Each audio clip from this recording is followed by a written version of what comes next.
죽으면 죽으리라고 하는 저자 안희숙 사모님이 신사참배 겁으로 평양 형무소에 갇히게 되었습니다. 뿐만 아니라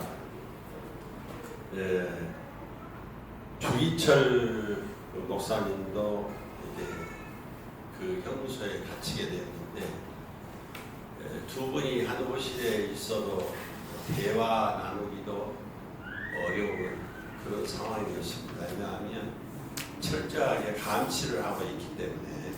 그런데 하루는 주기철 목사님이 안희숙 사모님에게 눈짓 손짓 해가면서 이런 질문을 했어요. 사모님 만약에 이 형무소에 나가게 되면 제일 먼저 하고 싶은 것이 무엇인가 그렇게 물었어요. 그럴 때 안희숙 사모님은 갑자기 질문을 주셔서 대답을 못하고는 오히려 역으로 목사님 나가시면 가장 하고 싶은 일이 무엇입니까? 그러니까 주기철 목사님이 서슴없이 대답을 합니다. 내가 나가게 되면 강단에서 하나님의 말씀을 증거하고 선포하는 것이 내 꿈이고 소원입니다. 그런 얘기를 했어요. 저는 은퇴 이후에 그 모든 삶 속에서 가장 보람된 일이 있다고 하면 이렇게 말씀을 전할 수 있는 기회를 주실 때마다 얼마나 감사한지 모릅니다. 제가 신학교 강의할 때 제자로 사역했던 김기수 목사님이 9월 달에 전화가 왔어요. 그 전화 내용이 뭐냐면 25년도 내년에는 오후 예배를 좀 교육적인 그런 가족적인 그런 친교 예배로 한 해 동안 했으면 좋겠다고 하는 얘기를 하시면서 공가 부탁을 했어요.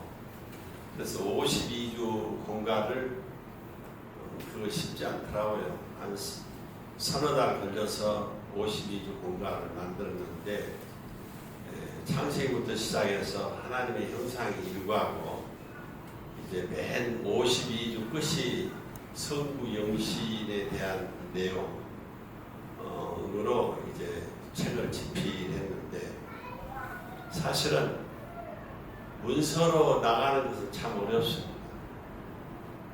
그런데 기꺼이 제가 받아들인 이유가 있어요. 뭐냐? 목사의 소명은 말씀으로 하나님의 교회를 봉사하고 섬기는 사역인데 나에게 이렇게 섬길 수 있는 기회를 주셨다고 하는 것이 얼마나 귀하고 소중한가. 그걸 느끼니까 너무 감사하더라고요.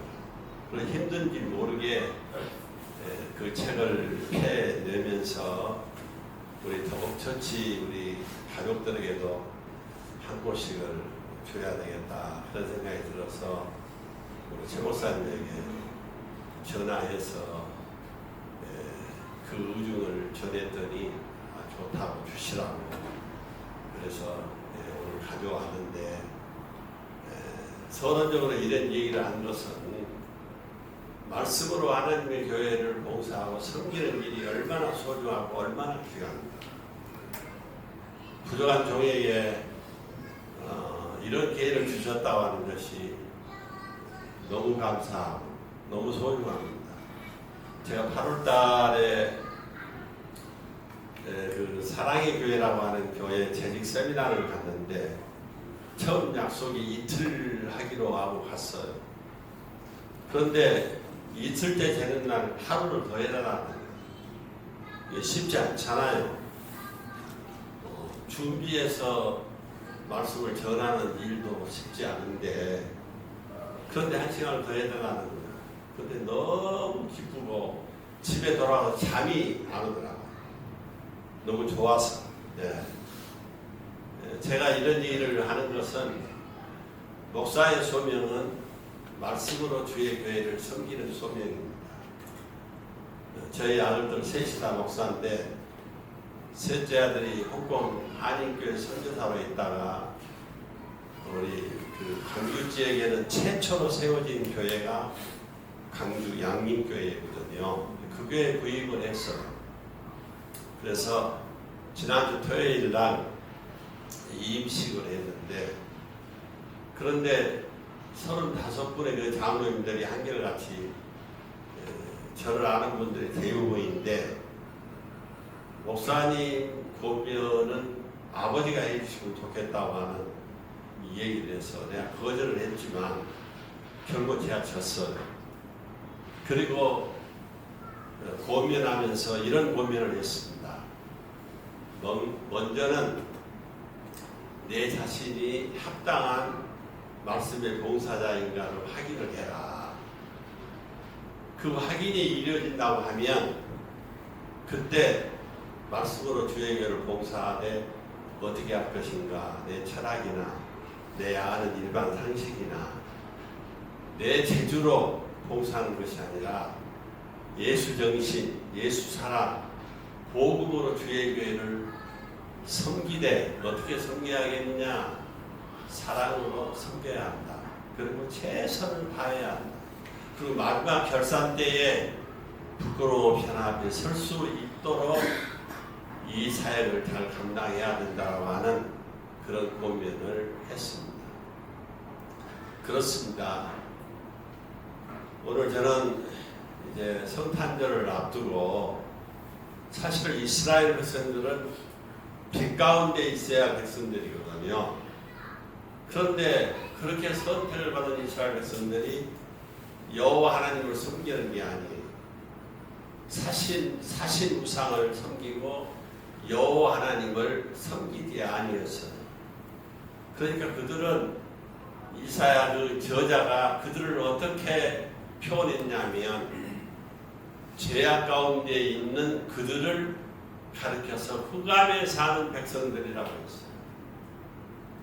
이런 흑암에 사는 백성들에게 우리 주님께서는 광명의 빛으로 오셔서 저들을 구원해 주신 줄로 믿습니다. 이것 때문에 오늘 저와 여러분이 하나님의 거룩한 친백성이 되었고, 그리고 우리 모두가 다 함께 우리 주 예수 그리스도를 찬양하고 경배하는 자로 있게 되었다고 하는 사실입니다. 그러므로 오늘 내가 하나님의 거룩한 친백성으로 있다고 하는 이 한 가지 사실만으로도 얼마나 감사하고 또 감사한지 모르겠어요. 이런 감사가 내 안에 없다고 하면 의심을 해봐야죠. 정말 주님의 참된 제자인지 아닌지 의심을 해볼 만한 일입니다. 그러나 구원받은 거룩한 친백성이라고 하면 항상 감사와 감격 속에서 하나님의 거룩한 영광을 위해서 살 수밖에 없는 것입니다. 예수님은 세례를 받으시고 죄와 연약함에 쌓여있는 자기 백성과 함께 한 자가 되셨고, 그가 하나님의 영원한 집을 지으실 하나님의 사랑하는 아들이시며 상한 갈대입니다. 꺼져가는 등불같이 연약한 자기 백성을 구원하시며 이방에까지 구원의 빛을 전하신 고난의 종으로 오신 하나님이 기뻐하시는 자랑하는 사실을 복음서에서는 증거하고 있습니다. 우리 주님은 자기 백성들을 이제 위해서 자신을 주시게 하여 먼저 하신 일이 무엇입니까? 40일을 금식하시고 자기 백성과 함께 고난당하는 것을 최고의 영광으로 기쁨으로 여겼던 것입니다. 그 고난 중에서 어떻게 했어요? 4장에 보면 바로 마귀에게 시험을 받았습니다. 하나님의 뜻에 온전히 예수님은 순종하셔서 하나님의 아들의 본세로 그 사탄의 본세를 물리쳤다고 하는 사실입니다. 이처럼 예수님은 자기 백성의 머리로 이 땅에 오셨거든요. 그리고 그 뜻을 이루시기 위하여 지금 복음 사역을 시작하게 되었는데 사단이 가로막고 있는 것입니다. 지금 시험하고 있는 것입니다. 오직 하나님께 정한 새 백성으로 구속하시기 위해서 오셨지만 그 백성들은 자기들의 구주로 오신 권세에 있는 하나님의 아들을 거절했다고 하는 사실입니다. 요한복음 1장 12절 우리가 잘 알지 않습니까? 영접하는 자, 곧 그 이름을 믿는 자. 다시 말하면 예수 그리스도가 나의 구주고 나는 하나님인 것을 믿고 그리고 그분을 신뢰하고 받아들이는 그런 자세가 있어야 되는데 자기 백성이라고 하는 이스라엘은 자기 백성이라고 하는 하나님 백성이라고 하는 그들은 예수님을 거절했다고 하는 사실입니다. 오늘 본문에 보면 예수께서 요한의 잡힘을 들으시고 갈릴리로 물러가셨다가 바로 나사렛을 떠나 스볼론과 납달리 해변에 있는 가버나움에 사시니라고 기록하고 있습니다. 하나님의 아들이신 우리의 구원주이신 예수 그리스도가 오셨으면 10번 100번 그분을 영접해야 되지 않겠습니까? 그런데 그분을 거절하는 거예요. 그러니까 오히려 쫓기는 자 마냥 저 갈릴리 변방에 있는 곳에 살게 되었다고 하는 사실입니다. 세례 요한은 누굽니까? 예수님의 선구자로 오신 분입니다. 그리고 자기 뒤에 오실 능력 많으신 예수님, 불과 성령으로 세례를 베풀어서 자기 백성을 죄와 사망에서 구속하여 정결케 하실 하나님이신 예수 그리스도를 증거하고 있는데, 그런데 어떻게 했습니까? 바로 예수님의 선구자를 잡아서 오게 가두었습니다. 이것은 곧 예수를 배척하고 대적함과 같습니다. 다시 한번 말씀을 드립니다. 반복해서 얘기하는 그 부분은 너무 소중하다고 하는 것이에요. 아마 여러분이 가지신 오늘 그 문답지의 1번이 바로 그 내용일 것입니다. 예수님은 선구자로 온 선지자들로 온 세례 요한을 잡아 가두었다고 하는 것은 누구를 배척한 일인가?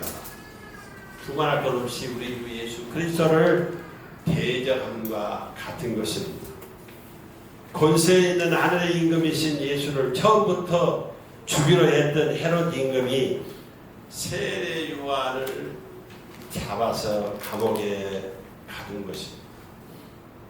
그래서 예수님은 어떻게 했어요?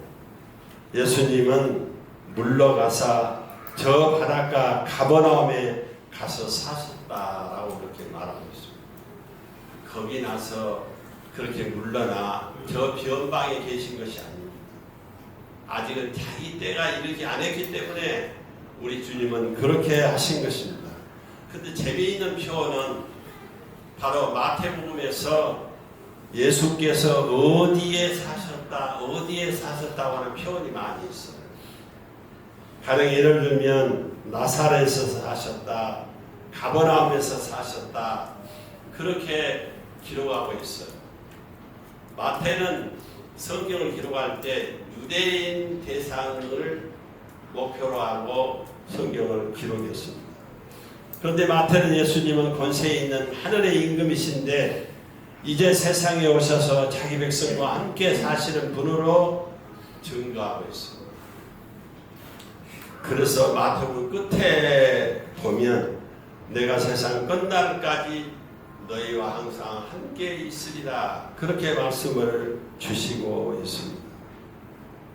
마태복음서와 누가복음에서 각각 예수를 증거하고 있는데 어떻게 증거하고 있습니까?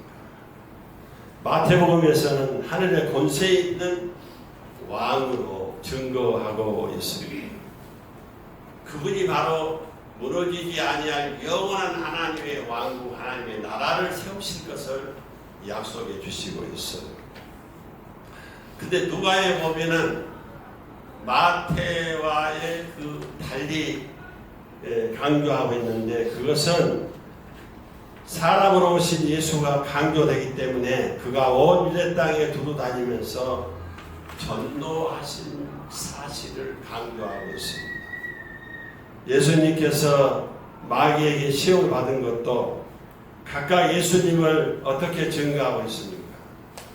마태는 권세 있는 왕으로서 어떻게 사단에게 승리할 수 있을 것인가 하는 것을 이제 강조하고 있습니다. 그러나 누가나 마가는 그렇지 않아요.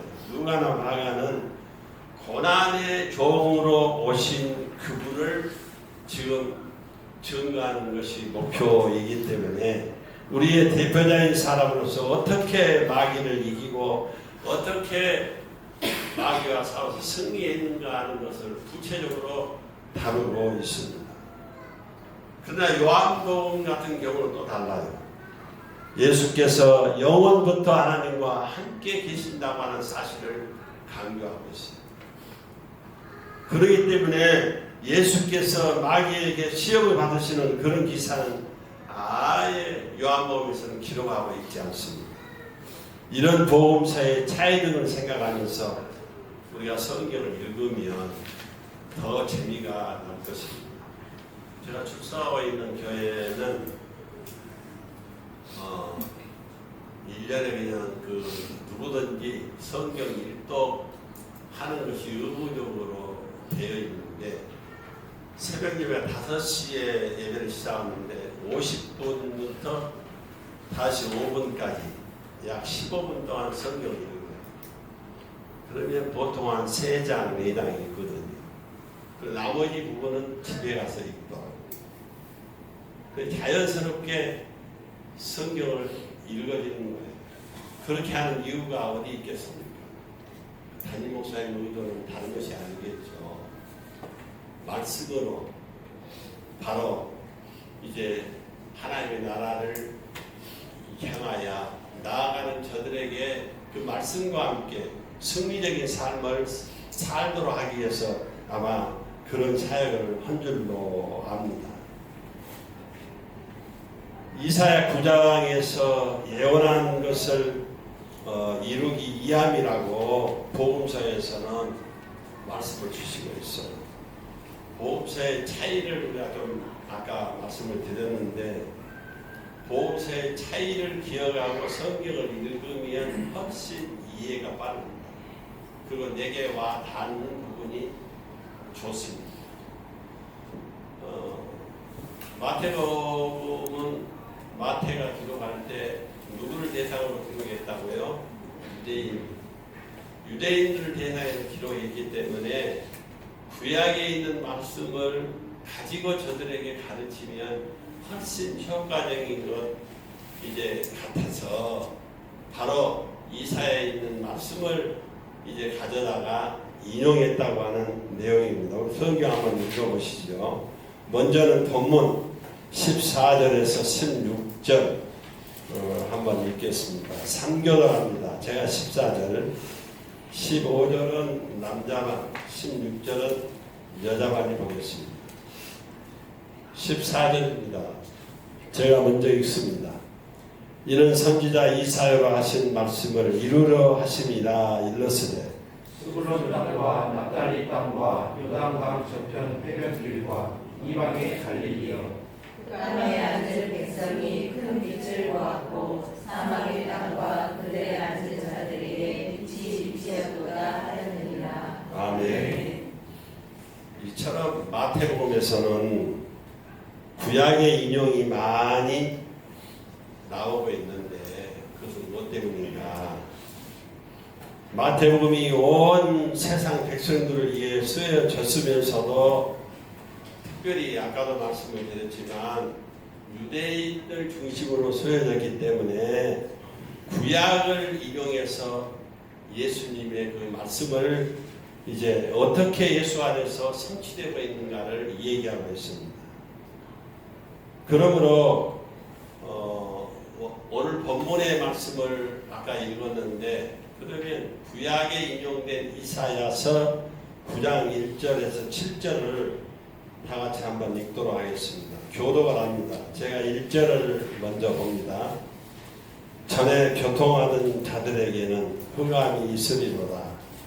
옛적에는 여호와께서 스볼론 땅과 납달리 땅으로 멸시를 당케 하셨더니 후에는 해변 길과 요단 저편 이방의 갈릴리를 영화롭게 하셨느니라. 그간의 많은 백성이 줄을 보고 사방에 그들이 땅에 거주하는 자에게 지시하시라. 주께서 이 나라를 창성케 하시며 그 즐거움을 더하게 하셨으므로 추수하는 즐거움과 탈취물을 나누는 때의 즐거움같이 그들이 주 앞에서 즐거워하오니 이는 그들이 무겁게 명령해와 그들의 어깨에 채찍과 그 압제자의 막대기나 주께서 거두시되 미안의 날과 같이 하셨음이니라. 이스라엘이 싸우는 군인의 갑옷과 피 묻은 복장이 불에 섬같이 살라지더니 이는 하나가 우리에게 낳고 하나를 우리에게 주시하였는데 그의 어깨에는 전사자를 얻고 그의 이름은 기회자라 모사라 전능하신 하나님이라 용결하신 아버지라 평강의 왕이라 할 것이니라. 다 같이요. 그 정사와 평강의 여왕이 무궁하며 또 다윗의 일어나서 그날을 함께 세우고 작은 이유 영원토록 공평과 정의로 그것을 보존하실 것이라. 만군의 여호와 열심히 이를 이루리라. 아멘. 하나님께서는 이스라엘 백성들을 어떻게 부르셨어요? 하나님께서는 이스라엘 백성을 구속하셔서 극산품 포도로 심으셨습니다. 그런데 이스라엘 백성들은 어떻게 했다고요? 들포도를 맺었다라고 그렇게 여기서 표현하고 있습니다. 그러니까 이스라엘 백성들은 소돔과 고메라성의 사람들보다 더 악한 자로 타락했다라고 선지자는 책망하고 있습니다. 하나님께서는 그들을 향하여 진노하사 헤매게 하며 곤고하게 하며 줄이게 하며 한란과 흑암과 고통의 흑암 속에 던지셨다라고 심판을 선언하고 있습니다. 하나님께서는 자기 백성들을 사랑하시기 때문에 자기 백성들이 곁길로 나아가면 그냥 보고 있는 게 아니에요. 만약에 우리가 선택된 백성이 아니라고 하면 하나님은 내버려 두겠죠. 그러나 선택한 백성이라고 하면 반드시 간섭을 하십니다. 그래서 그 고난 중에서도 여호와 하나님을 찾도록, 여호와 하나님을 의지하도록, 여호와 하나님께 돌아오도록 은혜를 베풀고 계시는 것입니다. 하나님께서는 그들을 향하여 진노하사 헤매게 하며 곤고하게 하며 줄이게 하며 한란과 흑암과 고통의 백성 속에 내던졌다라고 그렇게 말씀을 주시고 있습니다. 그렇습니다. 정말 오늘 저와 여러분들이 하나님의 거룩한 친 백성이라고 하면 하나님께서 어떻게 하신다? 때로는 하나님 마음이 아프시지만 해초를 종아리를 때리시는 거예요. 자녀들을 양육할 때 어떻게 합니까? 자녀를 하고 싶은 대로 내버려 둡니까? 그렇지 않습니다. 자녀들에게 바로 살도록, 은혜로 살도록 우리 예수 믿는 자들이라고 하면 그렇게 교훈을 할 것입니다. 우리 막내 아들이 양육계 부음을 이제 받기 위해서 5월달에 홍보에서 돌아와서 우리 집에서 하룻밤을 자는데요. 뭔 얘기를 하냐면 어렸을 때 얘기를 해요. 중학교 2학년 때 저와는 헤어졌는데 제가 목회사역을 늦게 했기 때문에 새벽 예배를 마치면 신학교를 버스 타고 가야 되니까 아침에 일찍 새벽같이 가야 돼요. 그러니까 가정예배를 함께 드릴 수가 없어요. 가정예배는 언제 드리느냐? 주일날 아침에 드려요. 저는. 딴 때는 늘 밖에 공부하느라고 나가니까 함께 드릴 시간이 없어요. 그런데 숙제를 내줘요. 언제? 월요일날, 주일날 저녁 때 혹은 월요일 아침에 숙제를 내주는데 2주간에는 너희들이 성경은 어디서 어디까지 읽어라. 그 숙제를 내주고 학교를 갑니다. 근데 그 아들이 뭐라고 얘기했냐면, 내가 주일날 강림에 들으면서 질문을 했어요. 너희들 아빠가 내준 숙제를 다 했느냐? 그러니까 대답이 없어요. 안 읽었다는 얘기 아니요. 그래서 우리 아내에게 이렇게 얘기했어요. 여보, 아이들 아침 밥 주지 마라. 밥 먹을 자격들이 없어요. 그리고 저는 주일학교 예배를 드리기 위해서 교회를 가버렸는데, 그런데 이제 제가 떠난 다음에 우리 아내에게, 자기 엄마에게 아이들이 이 얘기를 하는 거예요. 엄마, 밥 줘. 네가 아빠가 못 주게 했는데 내가 무슨 권한으로 밥을 주겠느냐. 밥을 못 준다. 참 서운해. 세상에 성경 몇 장 안 읽었다고 밥을 안 줘. 그런 못 인정한 부모가 어디 있어. 자기가 그랬대. 근데 그 다음 얘기가 중요해요. 자기가 고등학교 다니고 대학을 다니고 예국 가서 유학을 하고 하면서 느껴진 게 있는데 뭐냐.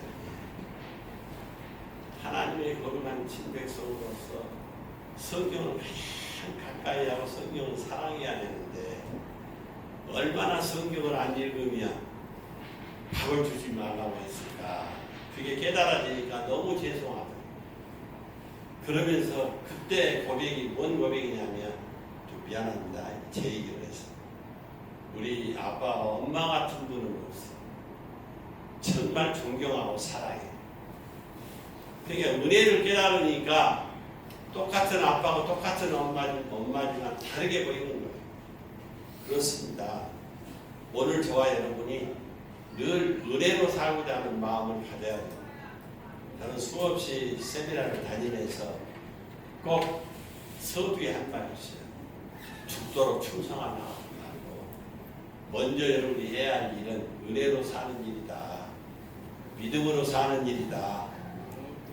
관계가 없으니 아멘 않지. 은혜로 살고 믿음으로 살고 기도로 사는 것만이 내가 살아있는 영이 되어야 그 살아있는 자로서의 소명을 감당하지, 죽은 자의 것은 하나님 받지 않습니다. 그 얘기를 꼭 합니다. 그래서 은혜로 산다고 하는 것은 얼마나 귀한 일이고 얼마나 소중한 일인지 모릅니다.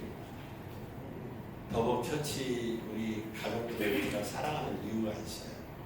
그 무엇일까요? 여러분들이 은혜로 살고자 애쓰는 모습을 보면 정말 감격스러워요. 요즘에 개척교회를 누가 가려고 합니까? 약한 교회를 누가 가려고 합니까? 이름 없이 편하게 신앙생활하는 큰 교회에 가기를 원해요. 기가 막혀. 일부 예배 1시간짜리 하기도 미안하지만 1시간짜리. 딱 1시간 드리면 일주일 내내 없어 하는 예배. 요즘에 광주권에서 수요 예배 없는 교회가 많아요. 새벽 예배 없는 교회도 많고. 잘못하면 또 우리 더벅 처치 가족들을 공경하는 것처럼 들려주기도 하겠네요. 내가 이렇게 얘기한 얘기는 뭔 얘기냐면, 은혜로 사는 길만이 하나님께서 영광을 얻으시고, 그리고 하나님은 그들을 통해서 하나님의 거룩한 의를 이루신다고 하는 사실입니다. 하나님은 사랑의 하나님이시고 구원의 하나님이시고 자기 약속에 신실하신 하나님이에요. 우리 인간들은 변덕이 많잖아요. 요즘에 젊은이들 보면은 무릎을 꿇고 껍속이 갔다가 반지 갔다가 다 끼워주면서 내가 죽도록 사랑한다고 고백합시다. 사흘도 안 돼서 다시 한번 생각해야 되겠다. 이혼해야. 예수 믿는 가정이 그런 가정이 많아요. 요즘에 너무 때가 다 된 것 같아요. 오늘 우리들은 정말 약속에 신실하신 그 하나님께서 신실하지 않으셨다고 하면 우리는 구원 밖에 있는 자들이에요. 그런데 하나님은 신실하셔서 자기 백성들을 끝까지 책임져 주시는 하나님, 구원에 이르게 하시는 하나님이십니다. 그렇기 때문에 그 하나님을 찬양하고 그 하나님께 경배하고 그 하나님께 감사와 찬양을 드리는 줄로 믿습니다. 아멘. 다시 말씀을 드리면 흑암 가운데 고통하는 자들에게 큰 빛을 비추시겠다고 말씀하시고 있는데 그 빛이 되실 한 아이가 누군가? 두말할 것 없이 그 어깨에는 종살을 메었고 그 이름은 오늘 본문에 보면 기모자라, 오사라, 전능하신 하나님이라, 영원하신 아버지라, 평강의 왕이시라. 그가 공평과 정의로 영원한 나라를 굳게 세워주시겠다고 약속을 하십니다. 하나님께서는 자기 백성들로 하여금 하나님의 나라를 세우시겠다, 그렇게 약속을 주시고 있습니다. 이제 그 나라가 창성케 되고 온 백성이 그 멍에와 압제를 벗어나 추수하는 자처럼 즐거워하게 되고 전쟁에서 승리하고 돌아온 자들이 그 전리품을 나누는 것처럼 즐거움이 가득한 구원에 이를 것이라고 약속해 주시고 있습니다. 농사짓는 농부들이 이제 죽도록 수고하고 죽도록 그렇게 땅을 파고 씨를 심고 가꾸고 그렇게 수고를 하지만, 그런데 가을의 열매를 거둘 때에 그 수고, 그 고통, 그 아픔을 다 잊는다고 해요. 무슨 얘기입니까? 하나님께서는 자기 백성들을 어떻게 하신다고? 바로 열매 맺는 자들로 하나님은 이제 우리들을 선히 인도해 주신다고 하는 사실입니다. 그런데 이런 놀라운 구원이 저 갈릴리 변방 이방 땅처럼 후지고 낯선 곳에서부터 이루어질 것이라고 이사야 선지자를 통해서 말씀을 주시고 있습니다. 그런데 예수께서 세례 요한이 잡힌 소식을 들으시고 갈릴리에서 물러나셔서 저 가버나움에 가서 사셨다고 하는 내용이 본문에 나오는데 그건 무엇 때문이라고요? 바로 이사야가 예언한 그 모든 예언이 성취된 것이라고 말씀을 주시고 있습니다. 예수께서 가버나움에 가셔서 사심이 가버나움에 가장 비천하고 가장 수준이 낮은 후지고 어두운 가버나움 땅에 큰 빛이 비춰진 것입니다. 그렇습니다. 예수 그리스도의 오심이 곧 우리의 구원인데 곧 우리는 죄로 말미암아 우리는 흑암 속에 사는 자들입니다. 다시는 소망을 가질 수 없는 자들이에요. 그런 자들에게 빛 대신 우리 주님이 오심으로 우리 오늘 저와 여러분 모두를 강요의 새아치를 맞는 자들로 우리 하나님 복 주시고 있어요. 자, 그러면 변방에 살면서 멸시와 천대받고 사는 사람들이 가장 큰 빛을 본 것은 바로 우리 주 예수 그리스도를 이제 보았고 예수 그리스도를 만났고 예수 그리스도를 통해서 구원에 이르게 되었는데, 그러면 무엇이 빛이고 무엇이 어둠입니까? 우리가 잘 아는 내용 아닙니까?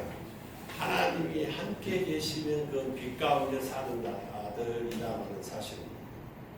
하나님과 함께함이 우리의 구원이에요. 그게 한순간도 하나님을 떼어놓고는 우리가 성도라고 말할 수 없어요. 항상 주님과 함께하는 삶을 사셔야 합니다. 어두움이 무엇일까요? 어두움은 하나님과 함께하지 아니한 것이 어두움입니다. 은혜로 산다고 하는 것은 쉬우면서도 가장 어려운 일이에요. 우리가 하나님께 내 자신을 내어 맡기고 죽든지 살든지 하나님 제 것이 아니라 주님의 것입니다 라는 심정으로 주님과 함께하면 어떤 현실에 대한 부사처럼 것이 힘들고 어려운지를 몰라요. 그러나 내 것을 내 것으로만 인정을 하면 그건 신앙생활하기 어렵죠.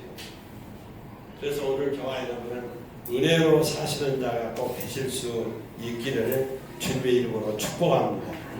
예수님은 이제 어떠한 빛으로 세상에 오셨다고요?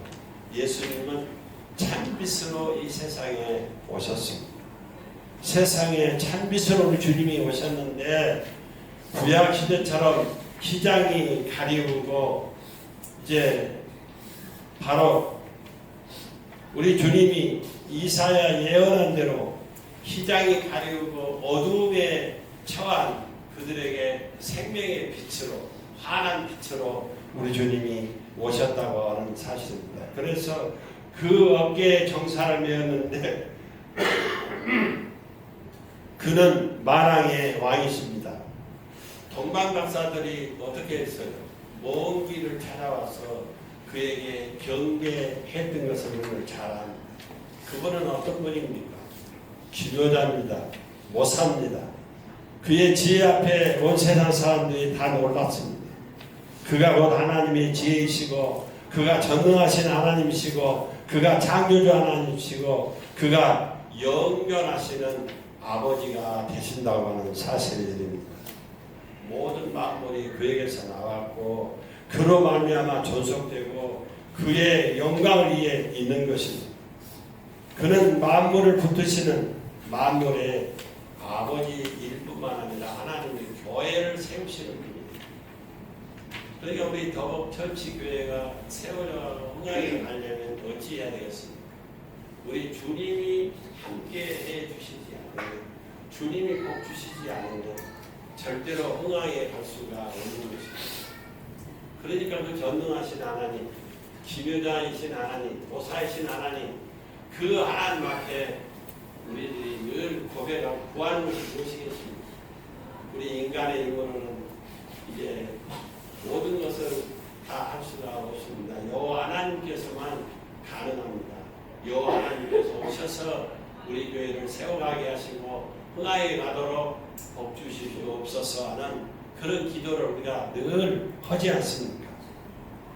우리 주님은 만물을 붙이시는 만물의 아버지일 뿐만 아니라 하나님의 교회를 세우시고 하나님의 교회를 먹이시는 거예요. 이 하나님의 교회를 위해서 가장 먼저 해야 할 일이 어떤 기도라고 생각하십니까?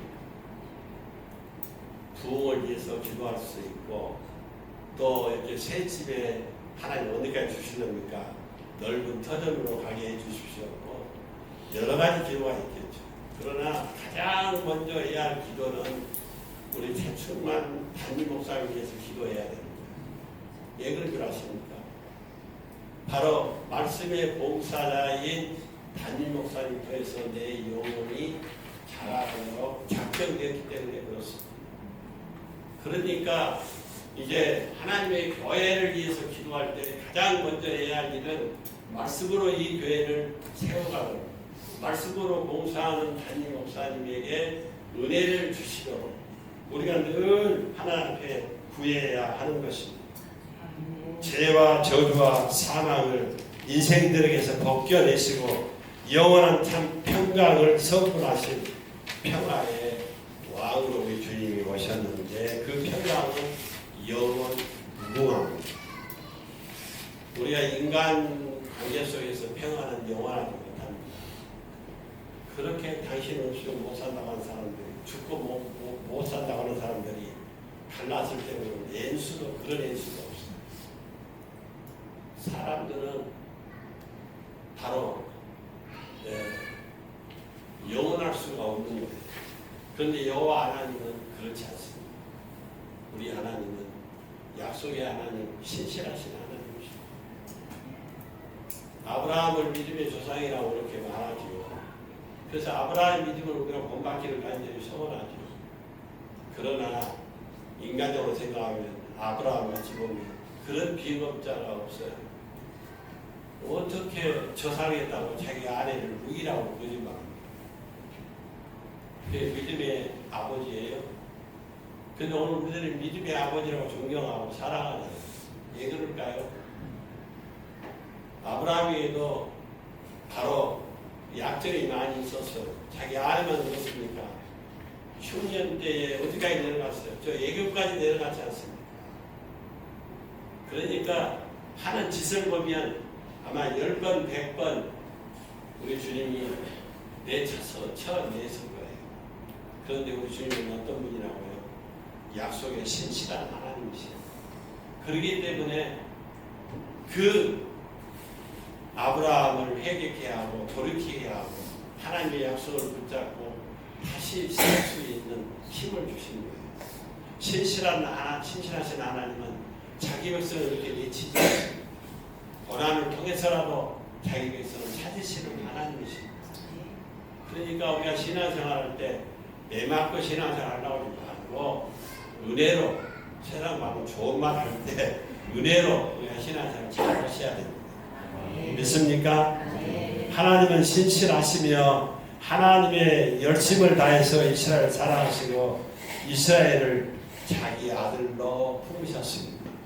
하나님의 열심히 한 아들을 주시사 이 큰 구원을 이루게 하셨다고 하는 사실입니다. 그분 안에서 온 세상이 추수하는 자의 기쁨으로 전쟁에서 승리한 자의 기쁨으로 충만함을 누리게 될 것입니다. 사랑하는 더욱 처치 가족 여러분, 예수님은 누구입니까? 우리가 잘 아는 대로 예수님은 하나님의 아들이십니다. 그가 비록 이스라엘 백성들에게 멸치와 천대를 받으셨습니다. 그는 친히 사탄의 권세를 깨뜨리셨습니다. 그는 기묘자이시고 보살이십니다. 이 세상에 예수보다 더 큰 지혜가 없습니다. 모든 세상의 지혜가 예수에게서 나온 것입니다. 바로 그분이 저 이방 땅 갈릴리 가버나움에 사셨다라고 본문이 말씀을 주시고 있는데 가버나움의 큰 빛이 비침입니다. 그는 사람으로 오신 하나님이시기 때문에 세상의 모든 어두움을 부리실 큰 빛인 것입니다. 그는 다윗의 자손으로 오시고 영원히 무너지지 아니할 공평과 정의로 가득한 나라를 세우시기 위해서 오셨습니다. 그래서 음부의 권세가 이기지 못할 하나님의 교회를 세우시기 위해서 그분이 오셨습니다. 그러니까 오늘 저와 여러분들은 하나님의 교회라고 하는 이 사실 앞에서 우리는 하나님께 경배하는, 예배하는 자로 사셔야 하는 것입니다. 칼빈은 교회를 이제 정의할 때 이제 그 어떤 면을 강조했는가 하면 바로 하나님께 예배하는 집단의 모임이다. 집합체가 바로 교회다. 그렇게 얘기를 했어요. 그렇습니다. 오늘 저와 여러분이 여호와 하나님을 아는 하나님의 거룩한 친백성이라고 하면 나의 모든 삶 속에서 그분께 경배하고 찬양하고 그분이 주시는 말씀과 함께 동행하는 자로 살아가야 하는 것입니다. 그것이 교회입니다. 우리가 함께 모여서 함께 예배하는 이 소중한 이 모임이 교회이지만 궁극적으로 내 삶과 적용을 시켜서 항상 말씀과 함께 동행하는 자로 주님과 함께 동행하는 자로 살아가는 것이 하나님의 교회라는 사실입니다. 이 사실을 꼭 기억하시기 바라고 이제 흑암에 사는 우리들을 구원하시기 위해서 주님은 어떻게 하셨다고 낮고 천한 이 땅에 바로 생명의 찬빛으로 밝은 빛으로 오셨다고 하는 사실을 드립니다. 여러분이 이 예수를 바로 믿으시면 여러분이 항상 예수와 동행하는 자인 것입니다. 하나님의 교회는 권능자의 교회입니다. 하나님의 교회는 권세 있는 하나님의 아들의 교회라고 하는 사실입니다. 우리는 죄 중에 하나님을 반복해서 배신해 왔지만 죄인들을 사랑하시는 하나님의 열심히 우리로 하여금 하나님의 교회 되게 하셨다고 하는 이 사실을 꼭 기억하셔야 됩니다. 그래서 우리는 빛 대신 예수님을 영원히 찬양하고 경배하는 저와 여러분들이 다 되시기를 주님의 이름으로 축복합니다. 기도하겠습니다. 사랑의 하나님,